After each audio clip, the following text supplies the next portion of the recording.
Praise the Lord, hallelujah. കർത്താവിൻ്റെ അതിപരിശുദ്ധമായി നാം വാഴ്ത്തപ്പെടട്ടെ. ദൂരത്തും ചാരത്തും ദേശത്തും വിദേശത്തും ഒക്കെയുമായിരുന്ന ദൈവത്തിൻ്റെ വചനം കേൾക്കുന്ന എല്ലാ പ്രിയപ്പെട്ടവർക്കും കർത്താവായ യേശുക്രിസ്തുവിൻ്റെ വിലയേറിയ നാമത്തിൽ എൻ്റെ സ്നേഹവന്ദനത്തെ അറിയിക്കുന്നു. അല്പസമയത്തെ ദൈവവചന ചിന്തയ്ക്കായി ഒരു ദൈവവചന ഭാഗം വായിക്കുന്നു. എഫേസ്യർക്ക് ലേഖനം 6-ാം അധ്യായം എൻ്റെ 20-ാമത്തെ വാക്യം. ഞാൻ സംസാരിക്കേണ്ട വണ്ണം അതിൽ പ്രാഗൽഭ്യത്തോടെ സംസാരിക്കേണ്ടതിനും പ്രാർത്ഥിപ്പിൻ എന്ന് പൗലോസ് പറയുക. ഹല്ലേലൂയ. അപ്പം ദൈവം തിരഞ്ഞെടുത്ത അതിശക്തനായിരുന്ന അപ്പോസ്തലനായിരുന്നു പൗലോസ്. ഹല്ലേലൂയ. പൗലോസും പറയുന്നത് തൻ്റെ ദൈവവചന ശുശ്രൂഷയ്ക്കും താൻ പ്രാഗൽഭ്യത്തോടെ പ്രസംഗിക്കേണ്ടതിനും തനിക്ക് വേണ്ടിയും പ്രാർത്ഥിക്കണമെന്ന്. ഹല്ലേലൂയ. അങ്ങനെയാണെങ്കിൽ എന്നെ കേൾക്കുന്ന പ്രിയ സ്നേഹിതാ, ഈ കാലഘട്ടത്തിൽ പ്രാർത്ഥന ആവശ്യമില്ലാത്ത ഒരു കുഞ്ഞുപോലുമില്ലെന്ന് വിശുദ്ധ തിരുവെഴുത്ത് പറയുക. ഞാൻ ചിലരുമായിട്ടൊക്കെ സംസാരിക്കുമ്പോൾ അവർ പറയും, നിങ്ങളൊന്നും ഞങ്ങൾക്ക് വേണ്ടി പ്രാർത്ഥിക്കേണ്ട, നിങ്ങളൊന്നും പ്രാർത്ഥന ഞങ്ങൾക്ക് ഇഷ്ടമില്ല, നിങ്ങളുടെ പ്രാർത്ഥന കേൾക്കാൻ ഞങ്ങൾക്ക് താല്പര്യമില്ല എന്നൊക്കെ പറയുന്ന പലരും ഞാൻ കണ്ടിട്ടുണ്ട്. എന്നാൽ അതിൽ ചിലരൊക്കെ പിന്നെ എന്നെ വിളിച്ചിട്ട് പറഞ്ഞിട്ടുണ്ട്, പാസ്റ്റർ അന്ന് പറഞ്ഞു പോയത് തെറ്റിപ്പോയി, പാസ്റ്റർ ക്ഷമിക്കണം, ഞങ്ങൾക്ക് വേണ്ടി പ്രാർത്ഥിക്കണമെന്ന്. ഞങ്ങളിപ്പോഴും ക്ഷമിക്കാൻ തയ്യാറാണല്ലോ. എന്ത് കേട്ടാലും എന്തെല്ലാം വന്നാലും എന്തെല്ലാം പറഞ്ഞാലും ഞങ്ങൾക്ക് ക്ഷമിക്കുക എന്നുള്ളത് കർത്താവ് ഞങ്ങളെ പഠിപ്പിച്ചത് കൊണ്ട് ഞങ്ങളെ എത്രമാത്രം നിന്ദിച്ചാലും അപമാനിച്ചാലും പരിഹസിച്ച് ചീത്ത പറഞ്ഞാലും ഞങ്ങൾക്ക് ഒറ്റ കാര്യമേ ഉള്ളൂ, കഷ്ടം അനുഭവിക്കുന്നവർക്ക് വേണ്ടി പ്രാർത്ഥിക്കുക എന്നുള്ളത്. അതുതന്നെയാണ് പൗലോസും പറയുന്നത്. പൗലോസ് സംസാരിക്കേണ്ടതിന് അതുതന്നെയല്ല, അത് പ്രാഗൽഭ്യത്തോടെ സംസാരിക്കുവാൻ, ദൈവവചനം സംസാരിക്കുവാൻ പൗലോസിന് പ്രാർത്ഥന ആവശ്യമാണ്. ഹല്ലേലൂയ. അപ്പോൾ അപ്പോസ്തലനായ പൗലോസ് സ്വയം തന്നെ താഴ്ത്തി എനിക്ക് വേണ്ടിയും അപേക്ഷിക്കുക. ഹല്ലേലൂയ. അതെ, ഇന്ന് പകൽ എന്നെ കേൾക്കുന്ന പ്രശ്നിക്കുക, നാം നമ്മെ തന്നെ ഒന്ന് താഴ്ത്തിക്കൊണ്ട് ദൈവസന്നിധി സമർപ്പിച്ചുകൊണ്ട് പ്രാർത്ഥനയിൽ ഞാനും നിങ്ങൾ മുന്നേറുവാൻ തുടങ്ങുന്നെങ്കിൽ ദൈവം നമുക്ക് വേണ്ടി അത്ഭുതം ചെയ്യും. അതുമാത്രമല്ല, നിങ്ങൾക്ക് വേണ്ടി ആരെങ്കിലും പ്രാർത്ഥിക്കാൻ തയ്യാറായാൽ നിങ്ങൾ ഒരിക്കലും ആ പ്രാർത്ഥന നിരസിച്ച് കളയരുത്. അപ്പം പ്രാർത്ഥന എന്ന് പറയുന്നത് സ്വയം താഴ്ത്തുന്നതാണ്. പ്രാർത്ഥന ദൈവത്തിൻ്റെ സന്നിധാനത്തിൽ നമ്മെ സമർപ്പിച്ച് പ്രാർത്ഥിക്കുന്നതാണ്. പ്രാർത്ഥന എന്ന് പറയുന്നത് നമ്മുടെ ജീവിതത്തിൽ ധൈര്യം നൽകുന്നതാണ്. പ്രാർത്ഥന എന്ന് പറയുന്നത് കഷ്ടത്തിൽ നിന്ന് വിടുവിക്കുന്നതാണ്. പ്രാർത്ഥന സൗഖ്യം തരുന്നതാണ്. പ്രാർത്ഥന സമാധാനം തരുന്നതാണ്. പ്രാർത്ഥന ആശ്വാസം തരുന്നതാണ്. പ്രാർത്ഥന വിടുതൽ നൽകുന്നതാണ്. പ്രാർത്ഥന നമ്മെ നന്മയിലേക്ക് നടത്തുന്നതാണ്. പ്രാർത്ഥന നമ്മുടെ പാപത്തിന് പരിഹാരം വരുത്തുന്നതാണ്. പ്രാർത്ഥന നമുക്ക് ദൈവത്തോടുള്ള കൂട്ടായ്മയാണ്. അല്ലൂരി. അപ്പം പ്രാർത്ഥന എന്ന് പറയുന്നത് എല്ലാ മേഖലയും വളരെ പ്രയോജനമാണ് കേട്ടോ. അതുകൊണ്ട് പ്രാർത്ഥന വളരെ ആവശ്യമാണ്. പണ്ടൊക്കെ എൻ്റെ ജീവിതത്തിലും ഞാൻ എല്ലാവരോടും പറയും, നിങ്ങളുടെ പ്രാർത്ഥനയൊന്നും എനിക്ക് വേണ്ടെന്ന്. എന്നാൽ എൻ്റെ ജീവിതത്തിൻ്റെ ചില കഷ്ടതകൾ കടന്നു വന്നപ്പോൾ, മരണകരമായ അനുഭവങ്ങൾ കടന്നു വന്നപ്പോൾ എനിക്ക് മനസ്സിലായി, അന്ന് എന്നോട് പ്രാർത്ഥിക്കാൻ പലരും പറഞ്ഞപ്പോൾ, പ്രാർത്ഥിക്കാൻ പലരും എനിക്ക് വേണ്ടി വന്നപ്പോൾ ഞാൻ അവരെയൊക്കെ തിരസ്കരിച്ച് കളഞ്ഞത് അതെൻ്റെ ജീവിതത്തിൽ വലിയ നാശനമായെന്ന് എനിക്ക് മനസ്സിലായി.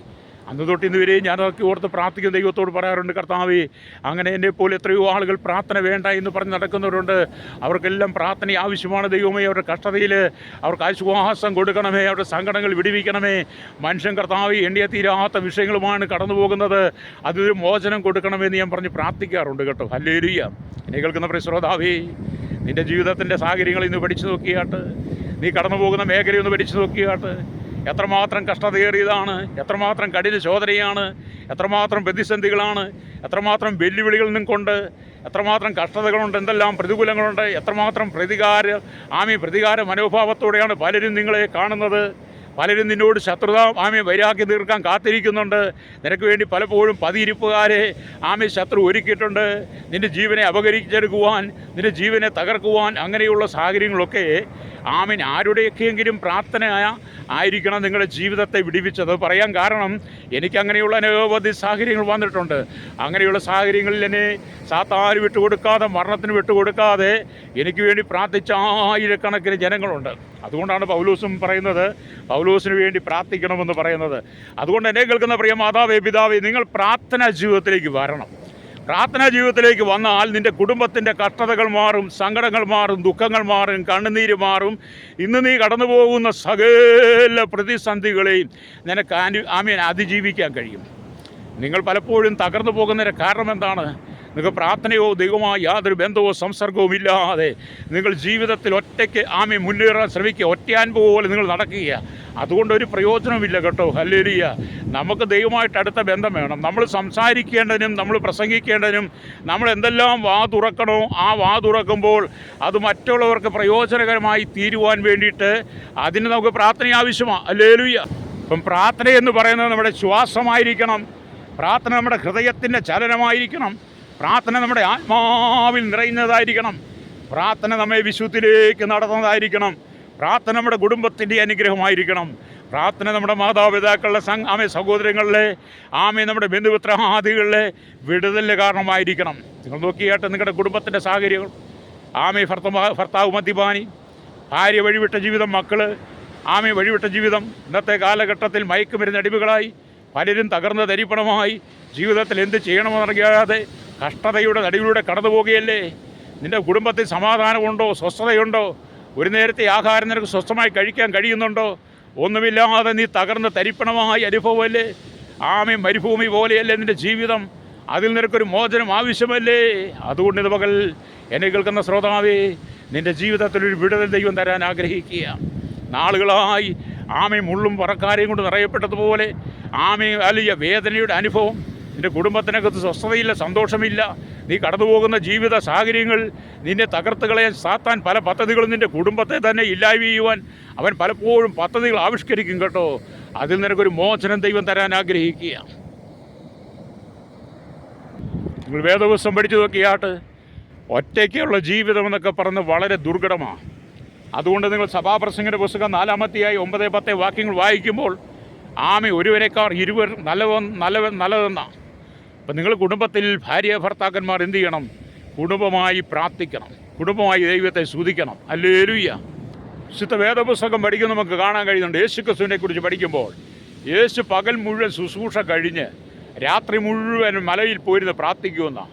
അധികാലത്തെ നിർജ്ജന സ്ഥലത്ത് ഇരുട്ടുള്ളപ്പോൾ തന്നെ പോയിരുന്ന് പ്രാർത്ഥിക്കുന്ന പതിവ് യേശു ഉണ്ടായിരുന്നു. എന്നിട്ടാണ് യേശു തൻ്റെ പകൽക്കാല ശുശ്രൂഷകളെല്ലാം ആരംഭിച്ചത്. അതുകൊണ്ട് ഇന്ന് പകൽ എന്നെ കേൾക്കുന്ന പ്രിയ സ്നേഹിതരെ, പ്രാർത്ഥന എന്നൊക്കെ പറയുന്ന നിങ്ങളുടെ ജീവിതത്തിൻ്റെ പ്രാണവായു ആയിരിക്കണം. പ്രാർത്ഥിക്കുന്ന കുടുംബങ്ങൾ ഒരിക്കലും പരാജയപ്പെട്ടു പോകത്തില്ല കേട്ടോ. പ്രാർത്ഥിക്കുന്ന കുടുംബത്തോട് പിശാച് അടുക്കത്തില്ല. പ്രാർത്ഥന എവിടെ നഷ്ടപ്പെട്ടോ നിൻ്റെ കുടുംബത്തിനകത്ത് കഷ്ടതകളും കഷ്ടപ്പാടുകളും ബന്ധനങ്ങളും ഒക്കെ കടന്നു വരും. അതുകൊണ്ട് നിൻ്റെ കുടുംബത്തെ തകർക്കാൻ ശ്രമിക്കുന്ന ദുഷ്ടശക്തികളുടെ കയ്യിൽ നിന്ന് നീ വിടുവിക്കപ്പെടണമെങ്കിൽ എന്ത് ചെയ്യണം?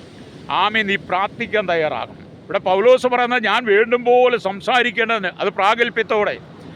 നിങ്ങൾ വേണ്ടും പോലെ സംസാരിക്കുവാനും പ്രാഗൽഭ്യത്തോടെ സംസാരിക്കുവാനും നിങ്ങൾക്ക് പ്രാർത്ഥന ആവശ്യമാണ്. പലരുടെയും വീട്ടിലെ വാക്കുകൾ, ഭാര്യ ഭർത്താക്കന്മാർ തമ്മിൽ പറയുന്ന വാക്കുകൾ, അപ്പനും മക്കളും മരുമക്കളും കൊച്ചുമക്കളും അമ്മായിയമ്മയും മരുമക്കളും പറയുന്ന വാക്കുകൾ കേട്ടാൽ നമ്മൾ മൂക്കത്ത് കൈവച്ചു. അത്രമാത്രം ലജ്ജാവഹമായ വാക്കുകളാണ് ഉരുവിടുന്നത്. അതുകൊണ്ട് ഇന്ന് പകൽ എന്നെ കേൾക്കുന്ന മാതാവേ, പിതാവേ, നിങ്ങളുടെ വാക്കുകൾ കൃപയോട് കൂടിയതും ഒപ്പിനാൽ രുചി വരുത്തിയതുമായി തീരുവാൻ, അത് നിങ്ങളുടെ ഭവനത്തിലെ, ജീവിതത്തിലെ, കുടുംബത്തിൽ, ജോലി സ്ഥലത്ത്, ദൈവസഭയിൽ നിങ്ങൾ എവിടെ കൂടി വന്നാലും നിങ്ങളുടെ വാക്കുകൾ കൃപയോട് കൂടിയത് ഉപ്പിനാൽ രുചി വരുത്തിയതുമായിരിക്കട്ടെ എന്നാണ് കൊലോസ് ലേഖനം 4-ാം വാക്യത്തിൽ പറയുന്നത്.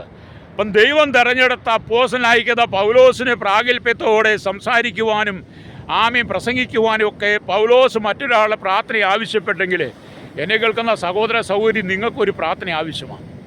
നിൻ്റെ ജീവിതത്തിലെ കെട്ടുകൾ അഴിയിട്ട് ബന്ധനം കഴിയുവാൻ ഞാൻ നിങ്ങൾക്ക് വേണ്ടി പ്രാർത്ഥിക്കാൻ പോവുക.